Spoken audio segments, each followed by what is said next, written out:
I am standing outside the Orchard Hills Metro Station box, and will be the Western Sydney International Airport project. Let's give ourselves a community open day tour. So as we are now walking into the station box, we are required to sign in at the front of the entry. So let's keep going until we board the bus.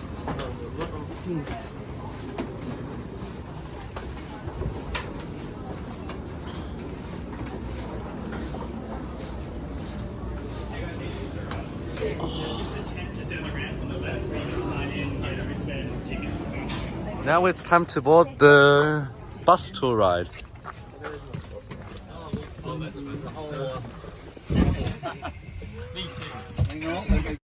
Now it's time to take a selfie from the wonderful, lovely photographer who comes to all the Metro Open Day sites like from Barangaroo, Waterloo and all other Metro stations. This is a fun moment. Metro! Orchard Hills. Orchard Hills. Orchard Hills. Orchard Hills. I'm going to go this way. See what that's like. Maybe say carrot chop or something. And we're going to go Orchard Hills again. Orchard Hills. How much did that camera cost? Underway on the Sydney Metro Western Sydney Airport project. So this tour starts here at the Orchard Hills tunnelling site, and then we're going to go to the other end of the site, which is where they're building the actual station. Once you get off there, you'll go for a quick walk and you'll go and see them building the station, and then we'll get back on the bus, and then we're going to go a little bit further down onto the other side of Lansdowne Road, and we're going to see where they're building the viaduct for the above ground section of the rail. The Sydney Metro Western Sydney Airport Metro Railway is a 23-kilometre long railway, and it's going to connect Bradfield down in the south with St Mary's in the north.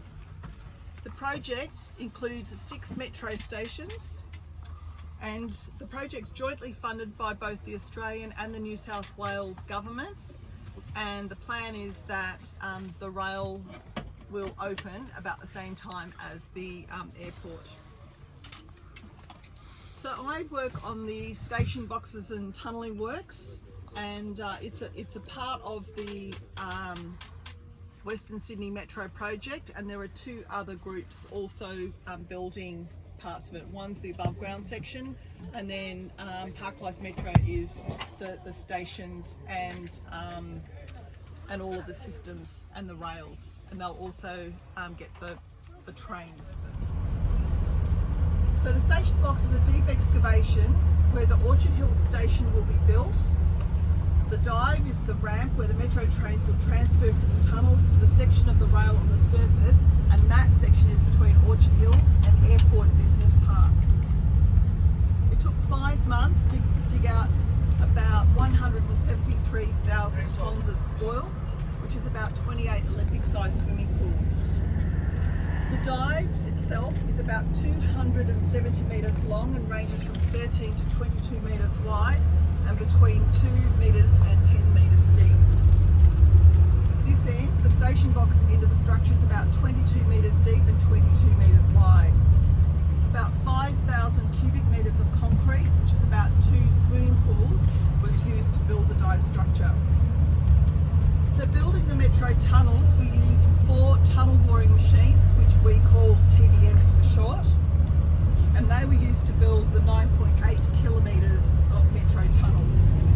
So at this site here, once we've dug the big hole in the ground, we assembled 2 TBMs and we launched them here, and that was about 22 metres below the surface where those 2 machines took off from. They were earth pressure balance TBMs. They were specially designed for the conditions of the geology in this area, so that they could go through the Bringelly shale, but also some of the areas which had a higher clay content. And the earth pressure balance machines actually, as it's tunnelling, provide support to the ground until the machines had time to put the segments around the world. TBM Catherine started tunnelling on the 17th of July 2023, and TBM Marlene launched on the 14th of August 2023. And it took them both 10 months to dig the 4.3 kilometre tunnels to St Mary's. they finished, the TVMs were pulled apart and then cranes lifted the pieces out of the station box at St Mary's, lifted them onto trucks, and then they were taken away. So just before we get off, Ourselves, Orchard Hills is going quite well.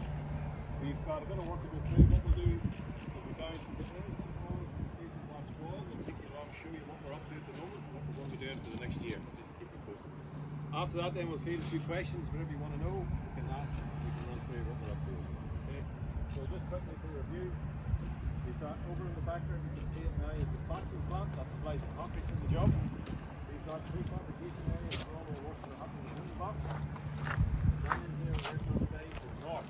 This is going to St Mary's. So the mouth of the tunnel, the big tunnel is down here.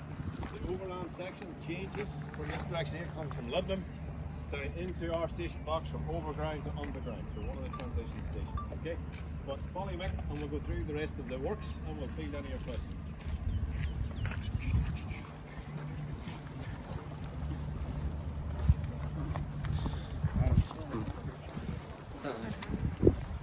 I'm not filming this time because I've already filmed. Alright. There's no point in filming twice. But you're also in the last section for the bags, right? Yeah. Yeah. Are you? Yes. Okay, so where we are standing right now is the platform 1 and 2. Your car's full, isn't it? Huh? Your car's full, isn't it? Yeah, I've got one more spot for you. Oh. Yeah, because, I mean, considering we're both going to the same place and my mum's going home, I might go in with you.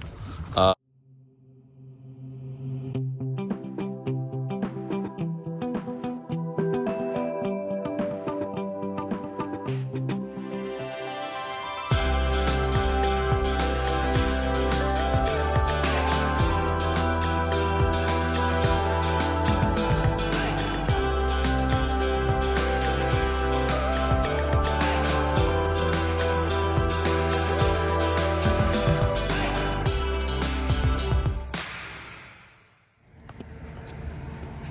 give you a little bit of a background if you'd like to come in a little bit closer, but still so that you can see over the side there. So at Orchard Hill Station, the systems that you see on the wall there, they're called an A-frame shutter. That is what we're using to pour our external concrete on walls. That's a standalone system. In each individual wall, there's about 150 cubic concrete.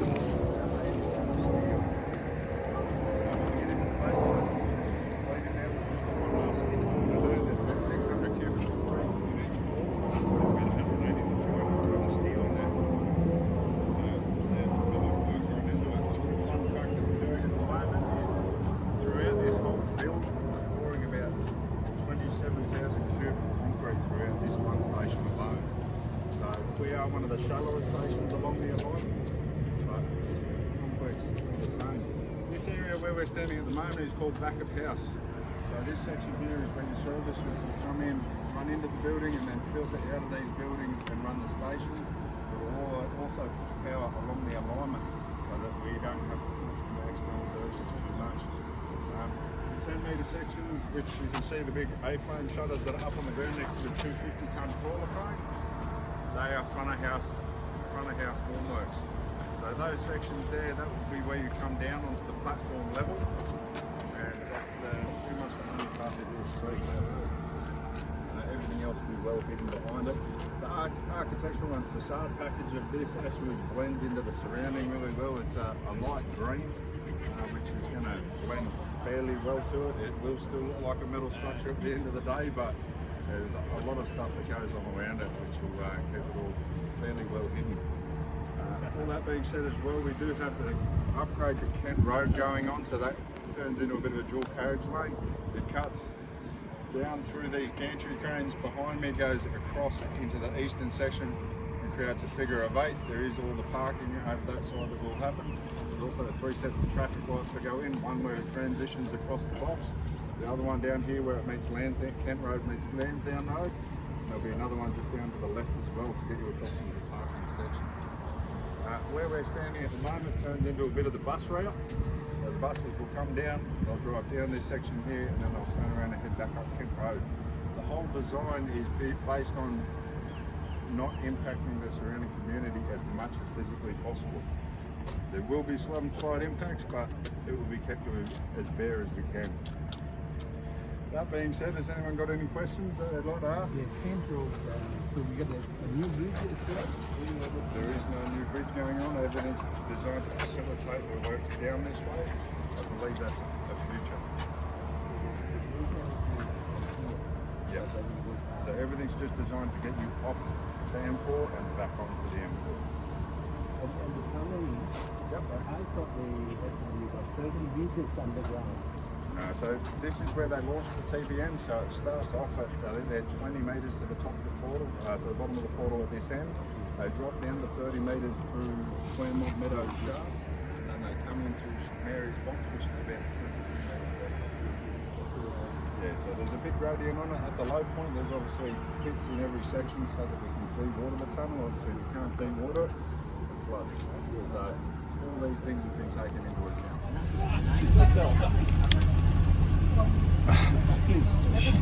Quack, quack.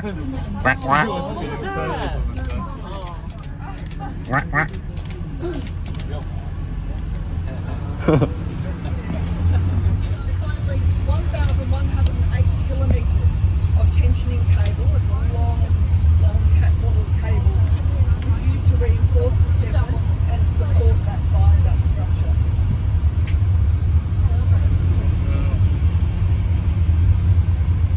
Oh, this aircon's so smooth.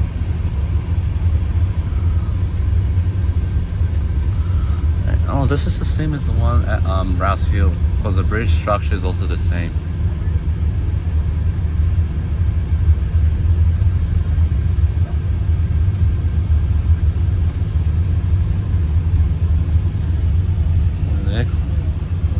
Yeah, so once the trains come up out of the tunnels at Orchard Hills, they'll come up that ramp, come across here, going across all of these viaducts.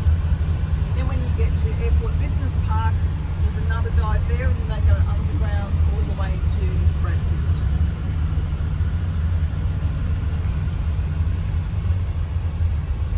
The stabling and maintenance facility is just over behind this area.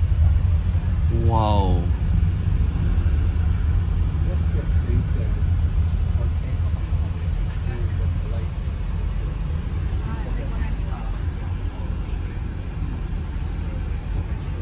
Oh yeah, so that's Claremont Meadows site. So as part of our reps, we had to build 2 services facilities. So for a little while we had a diversion, we built a bridge, and we built that bridge so that we could actually excavate underneath, so that the dive could continue underneath. Yeah. So we also did that at near the Norwest site on City Metro Northwest side. We also did it at Crow's Nest on City and Southwest. You built a bridge so people could get over it. Well, so you can drive over it, but we Okay then, so now I'm on the train now heading to the Bays. So I'll catch you all guys at the Bays Metro site.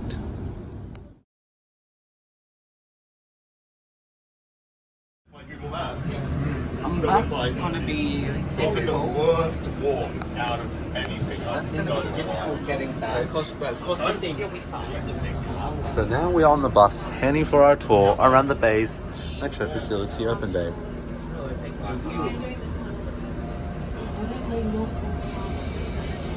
hope one day they actually finally decide to actually make that.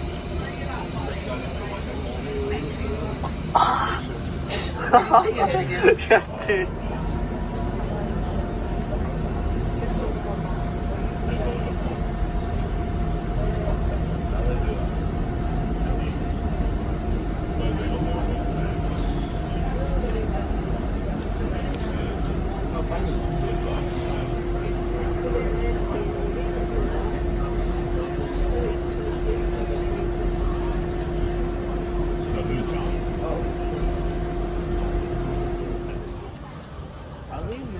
Are they like long sleeve anything? Yeah, same thing. Well, but they're not as same here. But at the Clyde one, they weren't being that strict.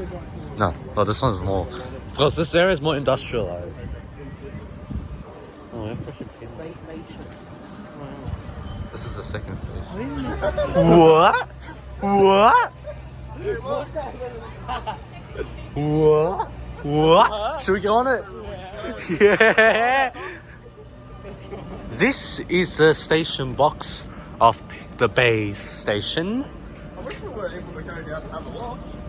No, you can go, if you go past that crane that's sitting there, you can go on a footbridge and you can actually look down into the box. Wait, actually, And we've actually got, one of our machines is actually in the box now. Yeah.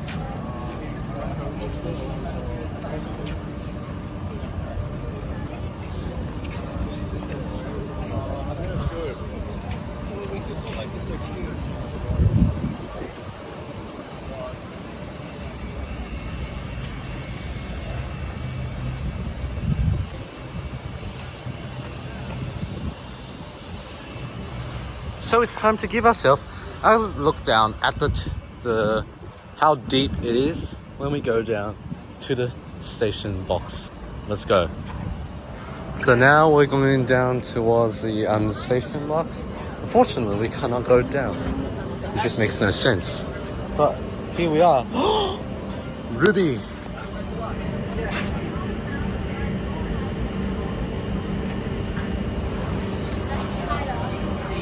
TBM Ruby, about to get ready to be launched.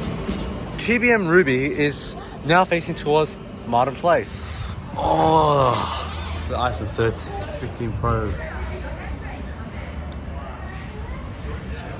This is an all-stop service to Parramatta. The next stop is the Bay. Welcome everyone to the Bay Community Day. This is the train ride, obviously. I'm assuming most of you guys know what Sydney Metro West is. I don't need to explain it too much. Is that right? Is it heading towards Parramatta and Hunter Street? If you didn't know, we're obviously part of the Eastern Tunnelling Package, which is obviously the final package of the Sydney Metro West line. You're here at the Bays. The Eastern Tunnelling Package is delivering 3.5 kilometres of the tunnels into Hunter Street and the CBD. That also includes new stations at the Bays itself, Piermont and Hunter Street. We just went past obviously our segment shed. So segments are produced in the bay over at Eastern Creek and then delivered here to the Bays where they'll then be put onto the TBM. So to build one ring of a TBM it takes 6 segments as well, which is delivered onto the TBM via a gantry crane.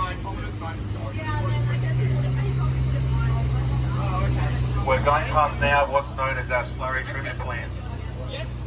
So during TBM's excavation, crushed rock or spall is mixed with slurry to facilitate the tunnelling process.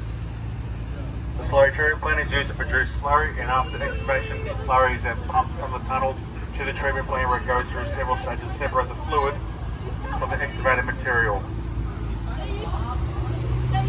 Slurry is then sent to the desanding unit where finer particles such as rock or sand are removed using shakers and hydrocyclones.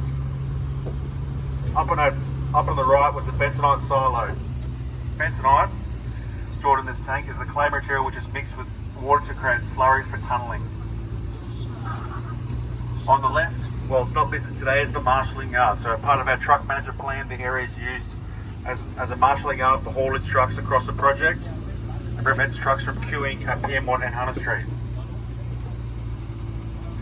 Up on the right are storage tanks which hold various liquids including fresh water, recycled water and fresh bentonite solution and waste bentonite that is sent through the filter presses for the final treatment process. Filter presses are used for the last stage of the slurry treatment process, and any remaining fluid is sent to the filter press where the slurry is separated from any residual material. leftover slurry, it then goes into what's happening now is the spoil shed. The spoil shed is a location where all remaining spoil is hauled out from our site and onto other parts of the Greater Sydney to be used as road base or backfill for other projects. No, Brisbane Metro. It's a bus. Up on your left as you came in was a water treatment plant, so all groundwater and water that's used on site goes to the water treatment plant to ensure that only fresh water is put back into Sydney Harbour.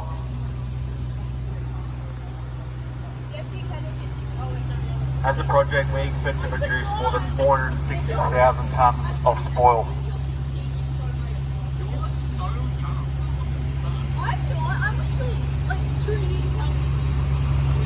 Some fun facts about the TBMs that we have here in the bays. So our TBMs are approximately 1,100 tonnes in weight, 125 metres long, which is equivalent to 3 Boeing 737s, and a crew of 15 work on the TBMs at any one time to excavate the new twin tunnels.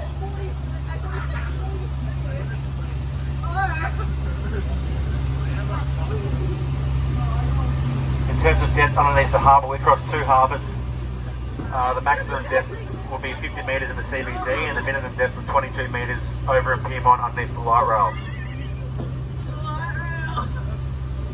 If you have any questions today regarding the TBM, make sure you check the TBM over the pedestrian bridge. Any questions at all, make sure you ask anyone in Highby so they can hopefully answer them for you. The 2019 one was less chaos then. I couldn't come because I had school. So that brings us into today's video. So I am going to wrap this vlog up. Please like the video and subscribe to my channel and like and favorite the video. I'll catch you all next time. It's goodbye for now.